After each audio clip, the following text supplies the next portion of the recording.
कर्नाटक में इन दिनों बहुत तेज सियासी हलचल है।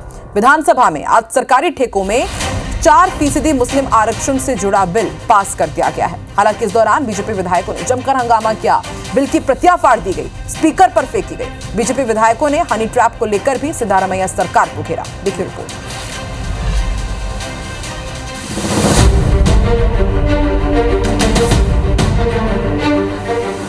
कर्नाटक विधानसभा में शुक्रवार का दिन बेहद हंगामेदार रहा।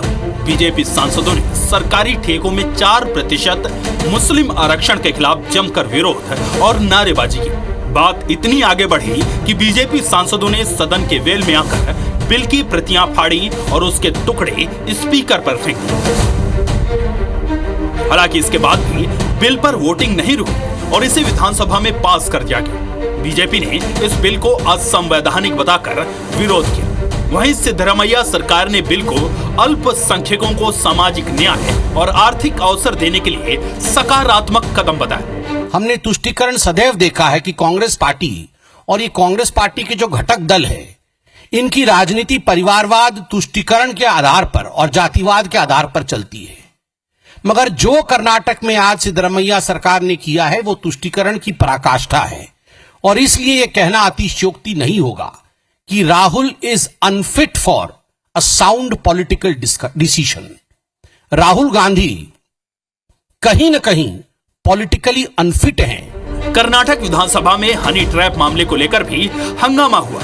बीजेपी विधायकों ने सदन के वेल में घुसकर हनी ट्रैप से जुड़ी कथित सीढ़ियां लहराई। दरअसल कर्नाटक के सहकारिता मंत्री के.एन. राजन्ना ने गुरुवार को खुलासा किया था कि उन्हें हनी ट्रैप में फंसाने की कोशिश की गई थी।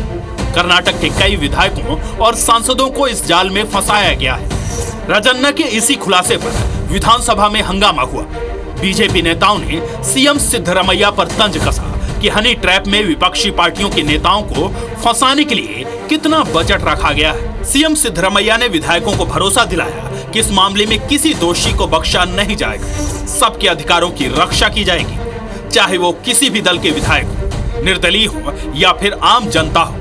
सबको न्याय देना सरकार की जिम्मेदारी है। कर्नाटक दक्षिण भारत का अकेला ऐसा राज्य है जहां कभी बीजेपी की सरकार हुआ करती थी। बीजेपी एक बार फिर वहां अपनी जड़ें गहरी करने की कोशिश कर रही है, जिसके चलते उसने 4% मुस्लिम आरक्षण को बड़ा मुद्दा बना लिया है और इसे कांग्रेस के मुस्लिम तुष्टीकरण से जोड़ रही है। हालांकि अब यह देखना दिलचस्प होगा कि राज्यपाल इसे कब मंजूरी देते हैं और कानून की अदालत में सभी कसौटियों पर यह बिल खरा उतरता है या नहीं। Bureau report, IBC 24।